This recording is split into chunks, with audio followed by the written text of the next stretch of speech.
the sacrifice of not living that pass fail life, of leading a life of excellence is completely worth it. Our willingness to roll up our sleeves now, it's going to cost us now, but it's also going to benefit us later. If you're not conscious about your investment strategy, you won't end up where you want to be, not financially or as a human. On this show, we interview highly successful investors and share how they overcame limitations to become unstoppable forces of success. If you're ready to learn what it is to be a conscious investor so you can end up where you want, keep listening. Welcome back, Conscious Investor. Did you know that I am incredibly grateful for you? There are so many different podcasts available for you to listen to, and it just fills my tank that you take time to listen to this show. And I'd love to know what is resonating with you, and also love to know what kind of content would support you on the mindset journey. So shoot me a message, julie@julieholly.com, and let me know, Julie, you know what? Could you just touch on this on the mindset episode on a Monday? Because it would help me in all of my life. This podcast is created to serve you, and I can serve you when you leave those type of messages and send them my way. I also want to give a huge shout out and just so much gratitude. We have 100, and I say we because Conscious Investor, you're part of this larger than life movement that we are growing from the ground floor up to change the world so that people are truly investing, not just financially, but investing in taking care of their bodies, taking care of their mindset, and growing their wealth. This is all intertwined. We are now at 180 reviews, 5-star reviews. And we have this great written review from JFK812. It says, mentor and great human. I can't believe I've waited this long to write this review, but I listened to the very first episode of this podcast on a plane to Denver after meeting Julie in the airport. I was hooked from there on, her ability to be Julie. I am kind of myself, huh? Since then, we have worked together on an event based around her brand. She has shown and mentored me since that meeting and is one of the greatest humans on earth. Her podcast delivers all that in every episode. Thanks, Julie, for being amazing. Well, I happen to know who you are, and good friend, Johnny Kendall. I just want to say thank you for being you, and thank you for joining the podcast community. So Conscious Investor, if you're just looking for that little dose of daily mindset, that short and sweet podcast called the Unlock Your Success podcast. And so we're going to talk about what it takes to really win at life. And quite frankly, I'm a little fired up about this if you can't tell. I mean, we know I'm passionate and everything, but so much of my life was trapped by this concept of, well, it's kind of pass fail. You know what I'm saying, Conscious Investor, when you're taking a class in college and you know that you're really like, oh, I don't think that I'm going to be getting that A. So I'm just going to take this class pass fail and I'm not going to have to worry about it. Maybe you didn't do that, but I think more often than not, based upon the 80-20 principle, I bet you did a time or two. Okay. And so the reality is that sometimes we're approaching relationships in a pass fail way. What do I mean by that? Well, have you ever sat there on a couch with your family and everybody's watching a show, but you're on your phone, disengaged, not really following the show, even though you're saying you're following the show. And maybe your family member is like, hey, I just want to snuggle without technology in your hand. Hey, I'm guilty of this. I've done it. And I know for a fact that I am not alone. And the reality is that's part of a pass fail mentality. Well, as long as I'm physically present, as long as I am present physically, then I have passed, right? The fail would be, well, I'm just not even here at all. But the ultimate thing is in those situations, we're actually not even passing, we're truly failing because we're not present. The body might be there, but we're not there. In our careers, we might be doing a pass fail. Well, what's the bare minimum I need to do? Like, what's a bare minimum amount of hours that I need to put in on this project? Sure, I could see an expanded vision on how we could build this out even further and accomplish far more, but we just really have to get to this mark. And so I'm just going to go there. That's a pass fail mentality. I want you to really dig deep, Conscious Investor, and ask yourself, are you approaching life in this manner? And when we are doing that, we're actually holding ourselves back and we're holding the greatest parts of us hostage instead of living life in a way that is empowered and forward moving. This is one of the areas where I started contemplating this concept of pass fail before hitting record. And I think this is going to land well for a lot of you. It challenged me as I wrote it down. Here's what I wrote. we need to recognize common thinking won't provide uncommon results. Yeah, I did pause there just so that you could think about that. Let me just read that again before I dive in. Recognize common thinking won't provide uncommon results. Oftentimes, we want the results of the 1% or the 0.5% of the world, but we have to really ask ourselves, are we willing to do what it takes to earn what those results are? So we can't have a pass-fail mentality and have that common thinking mentality and expect to have the uncommon results. Let's put that in context, right? I'm going to give like a real life example that comes up on the investing side of things quite regularly. Oftentimes, investors will have the same approach. We were conditioned and we were taught, hey, you have a 401k, you invest in paper assets. And by that, I mean stocks, bonds, REITs, anything that is not physical and tangible. So real estate is a physical, tangible asset. And one of the things I love about real estate, by the way, is that regardless of what happens with the dollar or with the world, that building, that land, it still has a value to it. It's uncorrelated value. It's not correlated to the dollar or to gold or to something else. It has a value in and of itself. I love that. But we're conditioned to buy a house and to pay it off. So now we have all this money trapped in our house so that, oh, now you have this safety net when you are more mature in life, when you're retired and you have less income. Oh my gosh. I mean, do you hear that, conscious investor? It's one of these pass-fail mentalities that actually puts us in a point of failure.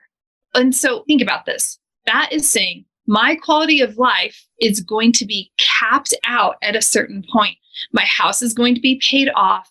I'm going to have a fixed income, and that income is likely not going to keep up with inflation. And so I'm going to have to reduce the quality of life that I live.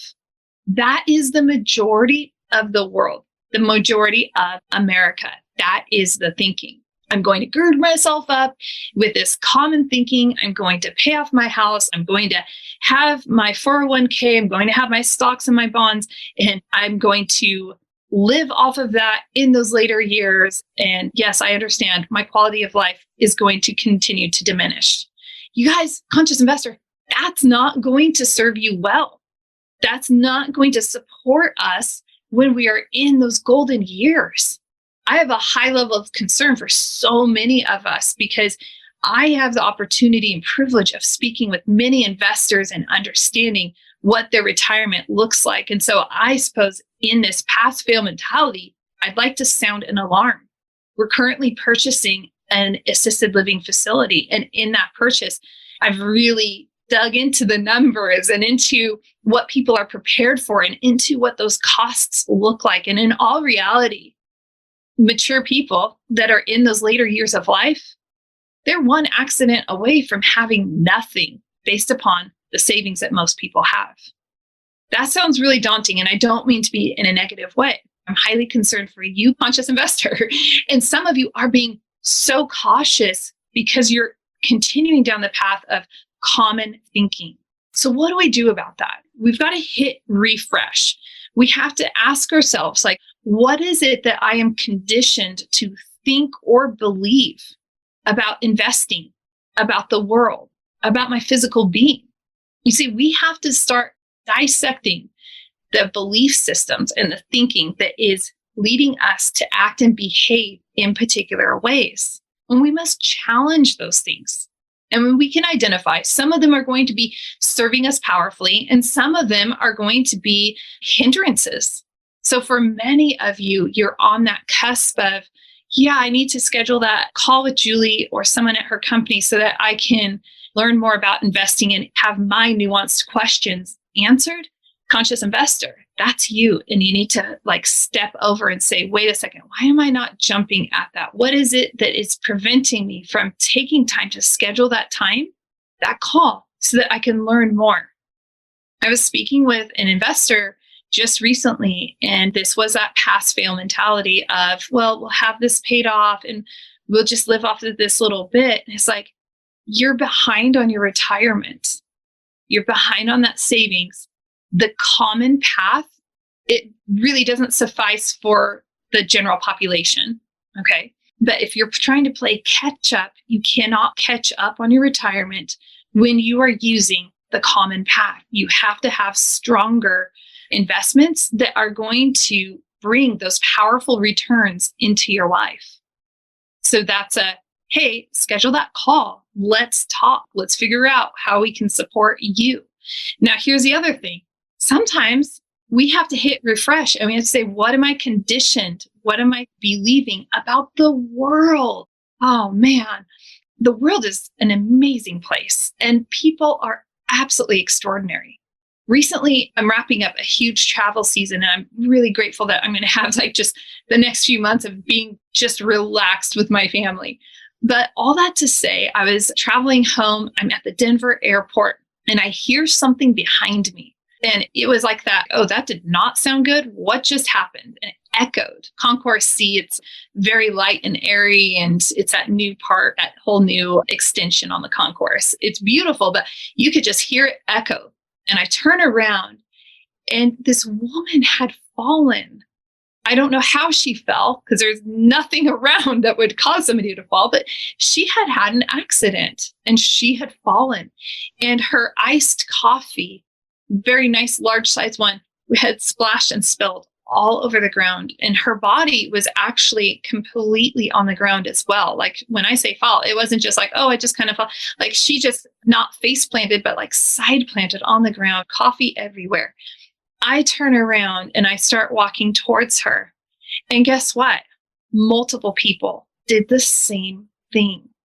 If you were to watch the news, you would be conditioned to think and believe that this world is a horrible place and that humans are awful and so mean to each other and vicious. And while there are horrible things happening in the world that I don't want to diminish, I want to encourage you to say, I'm not living a pass-fail life. And I'm going to challenge my thinking and my beliefs that are being conditioned by outside influences or my past. Because when we start doing that, when we start living this more inside out style life, we start to see all of this evidence of how many people are genuinely wonderful people trying to promote and do good things in the world. So we can challenge our thinking about investing. We can challenge our thinking surrounding our approach and our viewpoint to the world.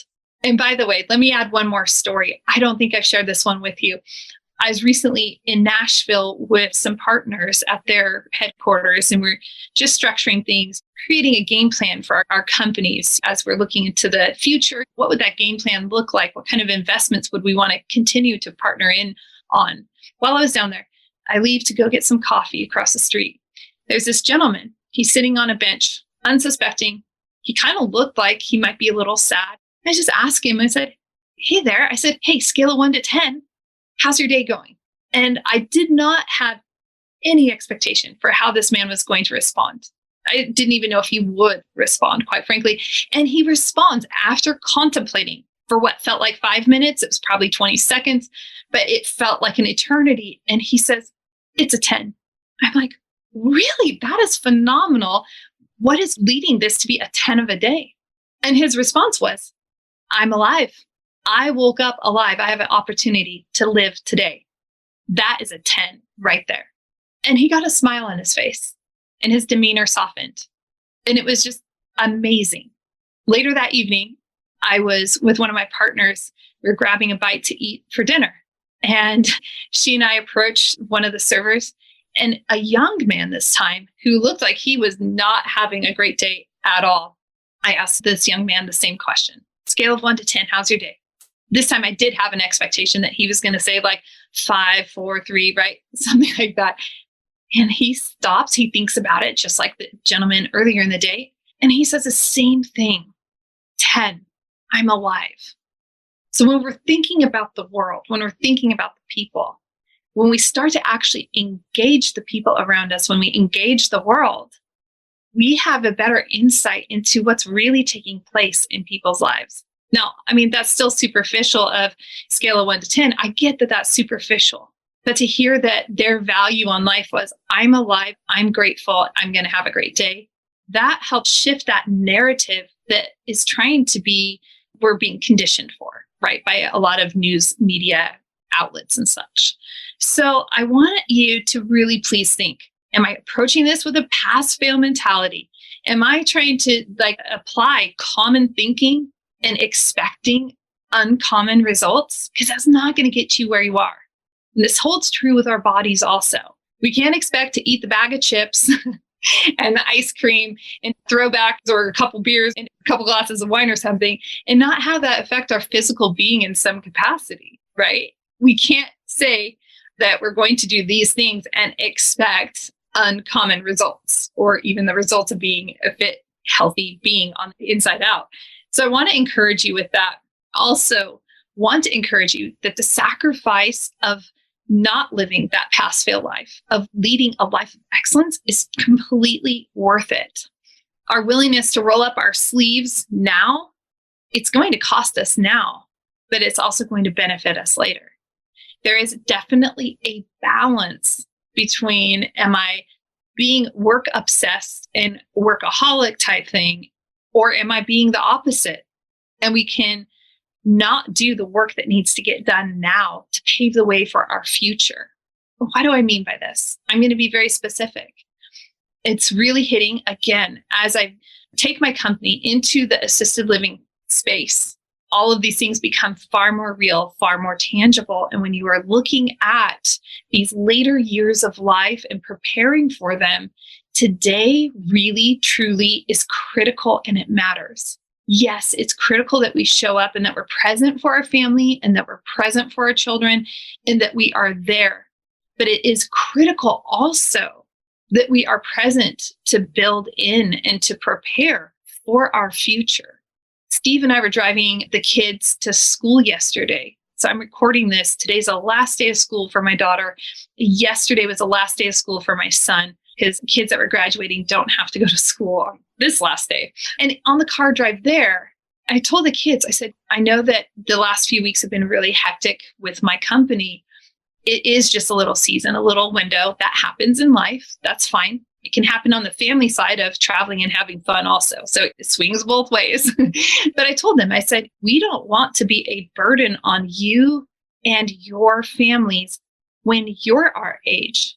If Dad and I have the opportunity of living into much later years, we want to have the capacity to ensure that we have created provisions for ourselves so that burden is not taxing and wearing on you while you're trying to raise your children. A lot of times we can get caught up in I have to be present for my children right now, but we need to be thinking further ahead and we need to say, how am I going to be present for my children down the road as well? And that means investing wisely. That means taking care of our physical beings. And that means guarding our mindset from common thinking that will prevent us from achieving those uncommon results. We do have 18 summers, 18 winters. I'm a firm believer in that. That's why in winter episodes, I will talk about 5 runs, 5 and fry, which is go down 5 ski runs and then go get French fries. It's fun. It's just this thing and it's fun, but we have to temper that with how am I preparing for the future? I want to encourage you, conscious investor. Life is not pass fail. If you approach it in that way, you are just going to lead the bare minimum of a life. That's not the life that you were intended to lead. You have so much to offer the world, so much to contribute, and you don't want fear to hold you hostage. You don't want wrong thinking to hold you hostage. You don't want common thinking to hold your investment strategy hostage, because that common thinking is going to keep you in the common space, in that pass-fail space. I know, a little bit of thunder, a little bit of fire. And the more I venture into the assisted living space, which I'm absolutely thrilled about, I really could not be happier because the returns we can provide for investors are so powerful. And the life that we can provide for residents at that point in their life and environment that we can provide for their families, that safety, everything about this is true impact investing. It's absolutely beautiful. As my company goes further into the assisted living, and we're not talking about homes. I'm going to do a quick sidebar. My grandpa was in one of those 10-bed type homes. We're purchasing this large facility. You can see the benefit of that. So if you ever want to hear about that benefit of that versus a smaller home, I definitely have a strong comparison between the two, and it's pretty exciting. But as I venture down this path, this is something we'll probably hear more about on the podcast, because we're at that age-conscious investor. We're supporting our parents, and we're maybe supporting our grandparents in some capacity as they're aging and maturing. And we're at a spot, more than likely, conscious investor, you were similar, and you're at that spot where we really need to start planning and preparing in a very serious, conscientious way for those years of our own life. So all the thunder, it's going to be rolling. I appreciate you, conscious investor. If this served you well, let me know.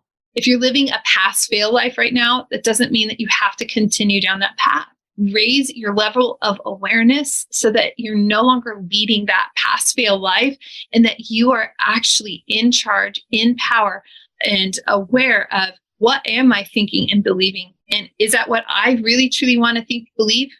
And is that I want to act out in my life? You are the driver of your life. Opportunity is absolutely endless. I care about you, conscious investor. Please reach out. Most of you know that have already reached out. I answer my phone. We have calls. It's important to me. And I have missed a couple of calls. And so you know who you are, and I'm so sorry. But make sure you schedule a time for us to talk. There are a couple of links down there. Feel free. If you just want to talk about, just catch up, there's a 20-minute call session. You can pop on the calendar.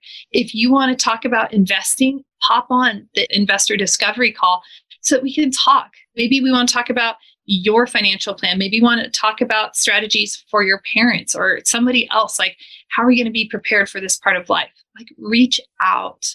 I'm here to support you. Until next time, live big, love bigger, and do great things. Are you enjoying this episode? Do the world a favor and help trip the algorithm by leaving a review so that this content reaches many others.